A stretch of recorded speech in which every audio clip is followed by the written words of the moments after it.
ನಮ್ಮ ಬೆಂಗಳೂರಿಗೆ ಹತ್ರದಾಗಿರ್ತಕ್ಕಂಥ ಚಿಕ್ಕಬಳ್ಳಾಪುರದಲ್ಲಿ ಮೊನ್ನೆ ಬೈಕ್ ಟ್ಯಾಕ್ಸಿ ಆಕ್ಸಿಡೆಂಟ್ ಆಯ್ತು. 4 ಜನ ಯುವಕರು ಸ್ಪಾಟಲ್ಲೇ ಡೆತ್ ಆದ್ರು. ಇಂಥವೆಲ್ಲ ಯಾರು ಹೈಲೈಟ್ ಮಾಡಿ ಹೇಳಲ್ಲ. ಯಾವುದೋ ಒಂದು ರಾಪಿಡೋ ಬೈಕ್ ಟ್ಯಾಕ್ಸಿ ಆಕ್ಸಿಡೆಂಟ್ ಆಗ್ಬಿಟ್ರೆ ಬೆಳ್ ಮಾಡಿ ತೋರಿಸೋ ಸಂಖ್ಯೆ ಜಾಸ್ತಿ ಇರುತ್ತೆ.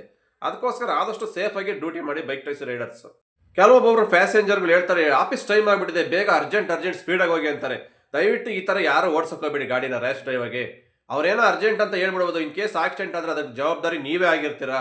ನಮ್ಮ ರಾಪಿಡೋ ಬೈಕ್ ಟ್ಯಾಕ್ಸಿ ರೈಡರ್ಸ್ಗೆ ದಯವಿಟ್ಟು ಹೇಳ್ತಾ ಇದ್ದೀನಿ, ಯಾರು ಟ್ರಾಫಿಕ್ ರೂಲ್ಸ್ನ ಬ್ರೇಕ್ ಮಾಡಿ ಗಾಡಿ ಓಡಿಸ್ಬೇಡಿ.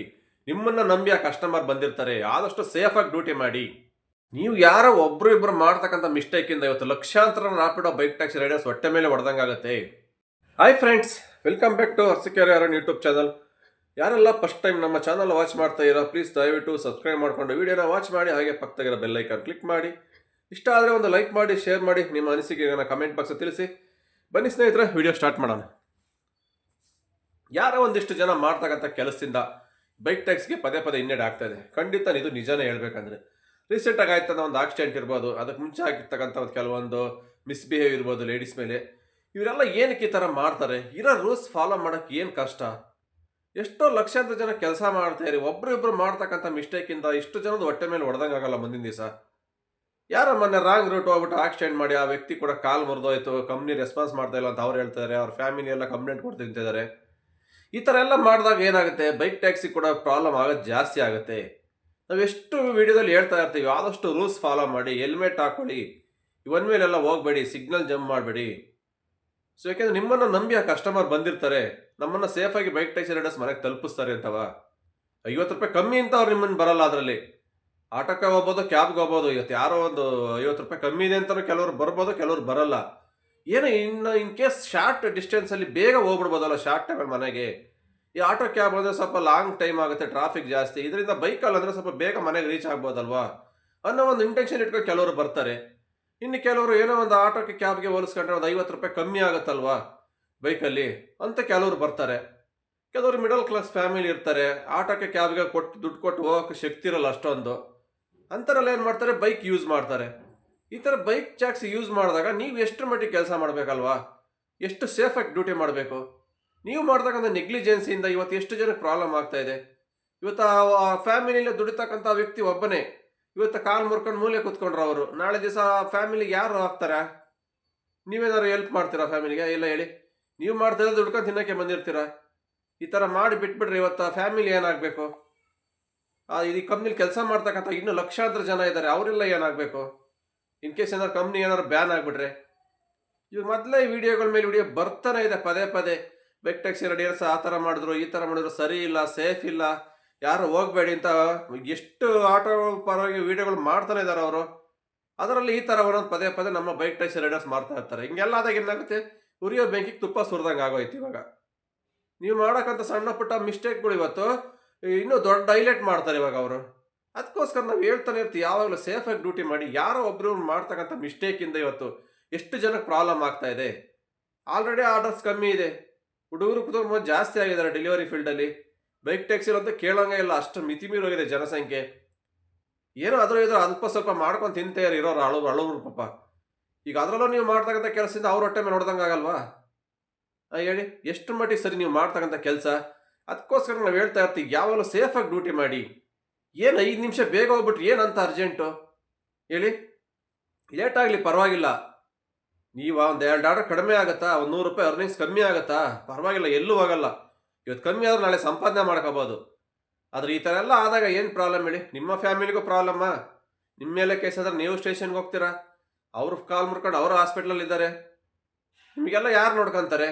ಕಂಪ್ನಿನವ್ರು ಬಂದು ಹೆಲ್ಪ್ ಮಾಡುತ್ತಾ ನಿಮಗೆ? ಖಂಡಿತ ಇಲ್ಲ. ಕಂಪ್ನಿ ಹೆಲ್ಪ್ ಮಾಡಬೇಕು ಅಂದ್ರೆ 108 ರೂಲ್ಸ್ ಕೇಳ್ತಾರೆ ಅವರು. ಬುಕ್ಕಿಂಗ್ ಕಸ್ಟಮರ್ ಅವ್ರದ್ದೇ ಆದಂಥ ಐಡಿಲಿ ಬುಕ್ಕಿಂಗ್ ಮಾಡಿರಬೇಕು, ಯಾವುದೇ ಅವ್ರದೇ ಮೊಬೈಲ್ ನಂಬರ್ ಇರಬೇಕು, ಅವರೇ ಕಸ್ಟಮರ್ ಬಂದಿರಬೇಕು. ಅವಾಗ ಮಾತ್ರ ಅವ್ರಿಗೇನೋ ರೇಟ್ ಆದರೆ ಮಾತ್ರ ಕಂಪ್ನಿ ರೆಸ್ಪಾನ್ಸ್ ಮಾಡುತ್ತೆ. ಯಾರೋ ಬುಕ್ ಮಾಡಿ ಯಾರೋ ಹೋದರೆ ನಿಜವಾಗ್ಲೂ 1 ರೂಪಾಯಿ ಅವ್ರಿಗೂ ಬರಲ್ಲ.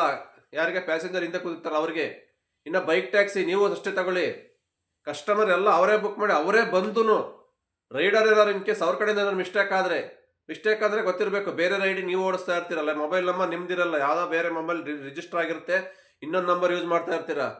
ಕಂಪ್ನಿ ಕೊಟ್ಟಿರ್ತಕ್ಕಂಥ ಗಾಡಿನೇ ಬೇರೆ ಇರುತ್ತೆ, ನೀವು ಯಾವುದೋ ಗಾಡಿ ಬೇರೆ ರನ್ ಮಾಡ್ತಾ ಇರ್ತೀರಾ. ಇದರಲ್ಲಿ ಯಾವ್ದಾದ್ರು ಒಂದು ಮಿಸ್ಟೇಕ್ ಆದ್ರೂ ಕಸ್ಟಮರ್ಗೂ ಇನ್ಸೂರೆನ್ಸ್ ಬರಲ್ಲ. ನೀವು ಮಾಡೋ ಮಿಸ್ಟೇಕಿಂದ ಅವ್ರಿಗೂ ಪ್ರಾಬ್ಲಮ್ ಆಗುತ್ತೆ. ಅದಕ್ಕೋಸ್ಕರ ಹೇಳ್ತೀನಿ ಪದೇ ಪದೇ ರೂಲ್ಸ್ ಫಾಲೋ ಮಾಡಿ, ರೂಲ್ಸ್ ಫಾಲೋ ಮಾಡಿ.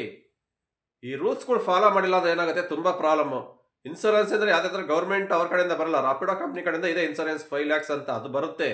ಬಟ್ ಇವೆಲ್ಲ ರೂಲ್ಸ್ ನೀವು ಫಾಲೋ ಮಾಡಬೇಕು. ಕರೆಕ್ಟಾಗಿ ಎಲ್ಲ ಪಿನ್ ಟು ಪಿನ್ ಪಾಯಿಂಟ್ ಇದ್ದರೆ ಮಾತ್ರನೇ ಅವ್ರಿಗೆ ಇನ್ಶೂರೆನ್ಸ್ ಹೋಗೋದು. ಇದ್ರಲ್ಲಿ ಯಾವ್ದಾದ್ರು ಒಂದು ಮಿಸ್ಟೇಕ್ ಆದ್ರೂ ಕಂಪ್ನಿ ಯಾವುದೇ ಥರ ಅವ್ರಿಗೂ ರೆಸ್ಪಾನ್ಸ್ ಮಾಡಲ್ಲ. ಯಾಕೆಂದರೆ ಬುಕ್ ಮಾಡಿದಾಗ ಕಸ್ಟಮರ್ ನೀವು ನೋಡ್ಕೊಂಡು ಹೋಗ್ಬೇಕಾಗಿತ್ತಪ್ಪ. ನೀವು ಬುಕ್ಕಿಂಗ್ ಮಾಡಿದ್ರೆ ಗಾಡಿನೇ ಬಂದಿದೆಯಾ, ಅದೇ ರೈಡರ್ ಬಂದಿದ್ದಾರಾ, ಅದೇ ಮೊಬೈಲ್ ನಂಬರ್ ಅವ್ರು ಯೂಸ್ ಮಾಡ್ತಾ ಇದ್ದಾರಾ, ಕಾಲ್ ಮಾಡಿದಾಗ ಆ ನಂಬರೇ ಬಂದಿದೆಯಾ, ಇವೆಲ್ಲ ಚೆಕ್ ಮಾಡ್ಕೋಬೇಕು ಅಂತ ಪ್ಯಾಸೆಂಜರ್ಗೆ ಹೇಳುತ್ತೆ ಕಂಪ್ನಿ. ನಿಮ್ಮ ಕಡೆಯಿಂದ ಮಿಸ್ಟೇಕ್ ಆಗಿದೆ, ಈಗ ನಾವು ಹೆಂಗೆ ರೆಸ್ಪಾನ್ಸಿಬಿಲಿಟಿ ತೊಗೊಳಕ್ಕಾಗುತ್ತೆ, ನಿಮ್ಗೆ ಹೆಂಗೆ ನಾವು ಖರ್ಚು ಹಾಸ್ಪಿಟ್ಲ್ ಖರ್ಚು ತುಂಬಿಕೊಡೋಕ್ಕಾಗತ್ತೆ ಅಂತ ಅವರು ಕೂಡ ಕ್ವಶನ್ ಮಾಡಿ ಕೇಳ್ತಾರೆ. ಅದಕ್ಕೋಸ್ಕರ ನಾವು ಹೇಳೋದು, ಯಾರೇ ಒಬ್ಬರು ಕಸ್ಟಮರೇ ಆಗಲಿ, ಇನ್ ಕೇಸ್ ರೈಡರೇ ಆಗಲಿ ಕೆಲಸ ಮಾಡ್ತಿದ್ದಾರೆ ಅಂದರೆ ನಿಮ್ಮದೇ ಆದಂಥ ಅಕೌಂಟ್ ID ಇಟ್ಕೊಂಡು ಯೂಸ್ ಮಾಡಿ. ಪ್ಯಾಸೆಂಜರು ಅಷ್ಟೇ, ನೀವು ಯಾವುದೇ ಒಂದು ಬೈಕ್ ಎತ್ತೀರಾ ಅಂದರೆ ಆ ಬೈಕ್ ರಿಜಿಸ್ಟ್ರೇಷನ್ ಬೈಕ್ ಕರೆಕ್ಟಾಗಿದೆಯಾ, ಅವರೇ ಬಂದಿದ್ದಾರೆ ರೈಡರು, ಕರೆಕ್ಟಾಗಿದ್ದರೆ ಹತ್ತಿ.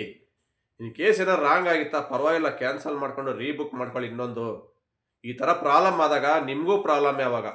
ಇನ್ ಕೇಸ್ ಏನಾರು ಆಕ್ಸಿಡೆಂಟ್ ಆದಂದರೆ ನಿಮ್ಗೆ ಯಾವುದೇ ಥರ ಕಂಪ್ನಿ ರೆಸ್ಪಾನ್ಸ್ ಮಾಡಲ್ಲ. ಅದಕ್ಕೋಸ್ಕರ ನಾವು ಹೇಳ್ತಾ ಇರ್ತೀವಿ, 5 ನಿಮಿಷ ಎಲ್ಲಿಗೆ ಆಗಲಿ, ಕಸ್ಟಮರೇ ಆಗಲಿ, ಲೇಟಾಗಿ ಹೋಗಲಿ, ಪ್ಯಾಸೆಂಜರ್ಗೆ ಇಲ್ಲ ರೈಡರೇ ಪರವಾಗಿಲ್ಲ 5 ನಿಮಿಷ ಲೇಟ್ ಆಗಲಿ, 100 ರೂಪಾಯಿ ಸಂಪಾದನೆ ಅವತ್ತು ಕಮ್ಮಿ ಆಗಲಿ, ಆದಷ್ಟು ಸೇಫಾಗಿ ಡ್ಯೂಟಿ ಮಾಡಿ. ಕೆಲವೊಬ್ಬೊಬ್ರು ಕಸ್ಟಮರ್ ಹೇಳ್ಬಿಡ್ತಾರೆ, ತುಂಬ ಅರ್ಜೆಂಟ್ ಆಗಿಬಿಟ್ಟಿದೆ, ಆಫೀಸ್ ಟೈಮ್ ಆಗಿದೆ, ಬೇಗ ಹೋಗಿ ಬೇಗ ಹೋಗಿ ಅಂತಾರೆ. ಆ ಥರ ಇದ್ದಾಗ ದಯವಿಟ್ಟು ಯಾರು ಹೋಗೋಕ್ಕೆ ಹೋಗಬೇಡಿ. ಈ ಥರ ಅರ್ಜೆಂಟ್ ಮಾಡಿದಾಗಲೇ ಆಕ್ಸಿಡೆಂಟ್ಗಳು ಆಗತಕ್ಕಂಥ ಸಾಧ್ಯತೆ ಜಾಸ್ತಿ. ಎಷ್ಟೋ ರೈಡ್ಗಳು ನೋಡಿದ್ದೀವಿ ನಾವು ಮಾಡಬೇಕು ಮುಂಚೆ ಎಲ್ಲನ. ಸರ್ ಆಫೀಸ್ ಟೈಮ್ ಆಗಿಬಿಟ್ಟಿದೆ ಸರ್, 5 ನಿಮಿಷ ಇರೋದು, ಸ್ವಲ್ಪ ಬೇಗ ಫಾಸ್ಟಾಗಿ ಹೋಗಿ ಅಂತಾರೆ. ಎಲ್ಲಿ ಹೋಗೋಕ್ಕಾಗುತ್ತೆ, ಬೆಳಗ್ಗೆ ಆಫೀಸ್ ಟೈಮಲ್ಲಿ ಫುಲ್ ಟ್ರಾಫಿಕ್ ಜಾಮ್ ಇರುತ್ತೆ, ರೋಡೆಲ್ಲ ಗುಂಡಿ ಬಿದ್ದಿರುತ್ತೆ, ಹಂಸು, ಎಲ್ಲರೂ ಅರ್ಜೆಂಟ್ ನುಗ್ಗುತ್ತಾ ಇರ್ತಾರೆ. ಅಂಥ ಟೈಮಲ್ಲಿ ನೀವೇನಾದ್ರು ಎಮರ್ಜೆನ್ಸಿ ಅರ್ಜೆಂಟಾಗಿ ನುಗ್ಗಿ ಹೋದಾಗ ಇನ್ ಕೇಸ್ ಯಾರು ಅಡ್ಡ ಬಂದು ಗುದ್ದಿರಂದ್ರೆ ನಿಮಗೂ ಪ್ರಾಬ್ಲಮ್ಮು, ಅವ್ರಿಗೂ ಪ್ರಾಬ್ಲಮ್ಮು, ಗಾಡಿ ಡ್ಯಾಮೇಜ್ ಆಗುತ್ತೆ, ಇಬ್ಬರಿಗೂ ಏಟ್ ಆಗುತ್ತೆ. 1-2 ನಿಮಿಷ ಲೇಟ್ ಆದರೆ ಏನು ತಲೆ ಹೋಗಲ್ಲ ಯಾರ್ದು, ಆಯಿತಾ. ಅದಕ್ಕೋಸ್ಕರ ನಿಧಾನವೇ ಪ್ರಧಾನ ಅಂತ ಒಂದು ಗಾದೆ ಇಲ್ವಾ, ಹಂಗೆ ಆದಷ್ಟು ಸೇಫಾಗಿ ಸೆಕ್ಯೂರಾಗಿ ನಿಧಾನವಾಗಿ ಗಾಡಿ ಓಡಿಸ್ಕೊಂಡು ಹೋಗಿ. 50 ಮೇಲೆ ಯಾರೂ ಹೋಗಲೇಬೇಡಿ. ರ್ಯಾಪಿಡಾಗಿ ಆವರೇಜ್ ಸ್ಪೀಡ್ ಕೊಟ್ಟಿರೋದು 60 ಬೇಕಾಗಿಲ್ಲ ನಮಗೆ. 60 ಅಂದರೆ ಎಲ್ಲಿ ಹೈವೇ ರೋಡ್ಗಳಲ್ಲಿ 60 ಹೋಗ್ಬೋದು. ಇನ್ನು ಲೋಕಲ್ ಏರಿಯಾದಲ್ಲಿ ನೀವು 50 40 ಓಡಿಸೋಕ್ಕಾಗಲ್ಲ, ಯಾಕಂದ್ರೆ ಅಷ್ಟು ಟ್ರಾಫಿಕ್ ಇರುತ್ತೆ, ರೋಡ್ಗಳು ಸರಿ ಇರಲ್ಲ, ಎಲ್ಲಂದ್ರಲ್ಲಿ ಹಂಪ್ಸ್ಗಳು, ಗುಂಡಿಗಳು, ಈ ಥರ ಎಲ್ಲ ಇದ್ದಾಗ ಆದಷ್ಟು ಸೇಫಾಗಿ ಡ್ಯೂಟಿ ಮಾಡಬೇಕು. ಕೆಲವೊಬ್ಬೊಬ್ಬರು ಎಲ್ಲೋ ಶಾರ್ಟ್ಕಟ್ ಒಂದು ಅರ್ಧ ಕಿಲೋಮೀಟ್ರ್ ಹೋಗಬೇಕು, ಅದು ಒನ್ ವೇ ಇರುತ್ತೆ, ಸುಮ್ಮನೆ 2 ಕಿಲೋಮೀಟ್ರ್ ಯಾಕೆ ರೌಂಡ್ ಹಾಕೊಂಡು ಬರೋಣ ಅಂತ ಕೆಲವೊಂದು ಮಾಡ್ತಾರೆ, ಒನ್ ವೇಲ್ ನುಗ್ಗಿಬಿಡ್ತಾರೆ. ಒನ್ ವೇಲ್ ನುಗ್ಗಿದಾಗ ಏನಾಗುತ್ತೆ, ಆಪೋಸಿಟ್ ಕರೆಕ್ಟಾಗಿ ಬರ್ತಾ ಇರ್ತಾರೆ, ಅವ್ರ ಪಾಡಿಗೆ ಅವ್ರು ನೋಡ್ಕೊಂಡು ಬರ್ತಾ ಇರ್ತಾರೆ ಸ್ಪೀಡಾಗಿ. ಎಲ್ಲೋ ನೀವು ಸಡನ್ನಾಗಿ ಒನ್ ವೇಗೆ ಹೋದಾಗ ಅವಾಗ ಏನಾಗುತ್ತೆ, ಆಕ್ಸಿಡೆಂಟ್ ಆಗುತ್ತೆ. ಇದೇ ಥರ ಆಕ್ಸಿಡೆಂಟ್ ಮೊನ್ನೆ ಆಗಿರೋದು ಕೂಡ ಘಟನೆ. ಒಂದು ಅರ್ಧ ಕಿಲೋಮೀಟ್ರು ಒನ್ ವೇ ಇದೆ, ಸುಮ್ಮನೆ 2 ಕಿಲೋಮೀಟ್ರ್ ಯಾಕೆ ಬಳಸ್ಕೊಂಬರೋಣ ಅಂತ ಹೋಗಿ ನುಗ್ಗಿ ಒನ್ ವೇಲಿ ಆಕ್ಸಿಡೆಂಟ್ ಆಯಿತು. ರೂಲ್ಸ್ ಅದಕ್ಕೆ ಹೇಳೋದು, ಟ್ರಾಫಿಕ್ ರೂಲ್ಸ್ ಫಾಲೋ ಮಾಡಬೇಕು ಯಾವತ್ತಿದ್ರೂ, ಸುಮ್ಮನೆ ಯಾರು ಹೇಳಲ್ಲ. ಈ ಥರ ಎಲ್ಲ ಆಕ್ಸಿಡೆಂಟ್ ಆಗೋದೇ ರೂಲ್ಸ್ ಬ್ರೇಕ್ ಮಾಡಿದಾಗಲೇ ಆಗೋದು ಆಕ್ಸಿಡೆಂಟ್ಗಳು. ಆದಷ್ಟು ರೂಲ್ಸ್ ಫಾಲೋ ಮಾಡಿ, ಸೇಫಾಗಿ ಡ್ಯೂಟಿ ಮಾಡಿ. ನಿಮ್ಮನ್ನು ನಂಬಿ ನಿಮ್ಮ ಫ್ಯಾಮಿಲಿ ಇರುತ್ತೆ, ಪ್ಯಾಸೆಂಜರ್ ಅಷ್ಟೇ ನಿಮ್ಮನ್ನು ನಂಬಿ ಬಂದಿರ್ತಾರೆ, ಅವ್ರು ನೀವು ಅಷ್ಟೇ ಸೇಫಾಗಿ ಮನೆ ಕರ್ಕೊಂಡು ಹೋಗ್ತಕ್ಕಂಥ ಜವಾಬ್ದಾರಿ ಬಿಡೋದು ನಿಮ್ಮದು ಕೆಲಸ ಆಗಿರುತ್ತೆ. ಯಾವುದೇ ಕಾರಣಕ್ಕೂ ಈ ಥರ ಎಲ್ಲ ರಾಂಗ್ ರೂಟಲ್ಲಿ ಹೋಗಿ ಆಕ್ಸಿಡೆಂಟ್ ಮಾಡಿಕೊಂಡು ಎಲ್ಲ ಬೈಕ್ ಟ್ಯಾಕ್ಸಿ ರೈಡರ್ಸ್ ಹೊಟ್ಟೆ ಮೇಲೆ ಹೊಡಿಬೇಡಿ. ಇದರಿಂದ ಪ್ರತಿಯೊಬ್ಬರಿಗೂ ಪ್ರಾಬ್ಲಮ್ ಆಗುತ್ತೆ. ಆಕ್ಸಿಡೆಂಟ್ ಎಲ್ಲ ಡಿಪಾರ್ಟ್ಮೆಂಟಲ್ಲಿ ಆಗುತ್ತೆ, ಅನ್ಎಕ್ಸ್ಪೆಕ್ಟೆಡ್, ಏನೂ ಮಾಡೋಕ್ಕಾಗಲ್ಲ, ಯಾರೂ ತಪ್ಸೋಕ್ಕಾಗಲ್ಲ, ಅದನ್ನು 1000 ಆಕ್ಸಿಡೆಂಟ್ ಆಗ್ತವೆ. ಇನ್ ಕೇಸ್ ನಾವೇ ಮಾಡೋದು ಎಷ್ಟರ ಮಟ್ಟಿಗೆ ಸರಿ ಹೇಳಿ. ಅದಕ್ಕೋಸ್ಕರ ಹೇಳ್ತಾ ಇರೋದು. ಮೊನ್ನೆ ಚಿಕ್ಕಬಳ್ಳಾಪುರದಲ್ಲಿ ಆಯಿತು, 4 ಜನ ಬೈಕಲ್ಲಿ ಸ್ಪಾಟ್ ಡೆತ್ ಆದರು. ನಾರ್ಮಲ್ ಪರ್ಸ್ನಲ್ ವೆಹಿಕಲ್ಸ್, ಅದೇನು ಯಾರೇ ರಾಪಿಡೋ ಮಾಡಿಲ್ಲ ಏನಿಲ್ಲ. ಆ ಥರ ಆದಾಗ ಏನು ಮಾಡೋಕ್ಕಾಗಲ್ಲ, ಆಗ್ತವೆ ಆಕ್ಸಿಡೆಂಟ್ಗಳು, ಎಲ್ಲ ವೆಹಿಕಲ್ಸಲ್ಲೂ ಆಗುತ್ತೆ, ಬೈಕ್ ಟ್ಯಾಕ್ಸಿಲಿ ಆಗಲ್ಲ ಅಂತ ಹೇಳ್ತಲ್ಲ. ಬಟ್ ಅದನ್ನು ನಾವು ರೂಲ್ಸ್ ಬ್ರೇಕ್ ಮಾಡಿ ಆಕ್ಸಿಡೆಂಟ್ ಮಾಡೋದು ಎಷ್ಟರ ಮಟ್ಟಿಗೆ ಸರಿ ಅಂತ ನಾವು ಕೇಳ್ತಾ ಇರೋದಷ್ಟೇ. ಅದಕ್ಕೋಸ್ಕರ ಆದಷ್ಟು ರೂಲ್ಸ್ ಫಾಲೋ ಮಾಡಿ ಈ ಥರ ಸಮಸ್ಯೆಗಳಿಂದ ಪಾರಾಗಿ.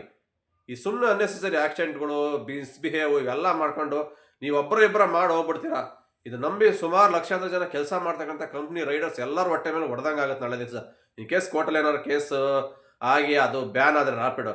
ಅದಕ್ಕೋಸ್ಕರ ಆದಷ್ಟು ಸೇಫಾಗಿ ಡ್ಯೂಟಿ ಮಾಡಿ ಅಂತ ಹೇಳೋಕ್ಕೆ ಇಷ್ಟಪಡ್ತೀನಿ. ಇಷ್ಟೆಲ್ಲ ಹೇಳಿ ಈ ವಿಡಿಯೋ ಇಲ್ಲಿಗೆ ಮುಗಿಸ್ತಾ ಇದ್ದೀನಿ ಸ್ನೇಹಿತರೆ. ಈ ವಿಡಿಯೋ ಇಷ್ಟ ಆದರೆ ಒಂದು ಲೈಕ್ ಮಾಡಿ, ಶೇರ್ ಮಾಡಿ, ನಿಮ್ಮ ಅನಿಸಿಕೆ ನನಗೆ ಕಮೆಂಟ್ ಬಾಕ್ಸ್ ತಿಳಿಸಿ. ಮತ್ತೆ ಸಿಗ್ತೀನಿ ಮುಂದಿನ ವಿಡಿಯೋದಲ್ಲಿ. ಅಲ್ಲಿವರೆಗೂ take care, bye, have a nice day. ಜೈ ಹಿಂದ್, ಜೈ ಕರ್ನಾಟಕ ಮಾತೆ.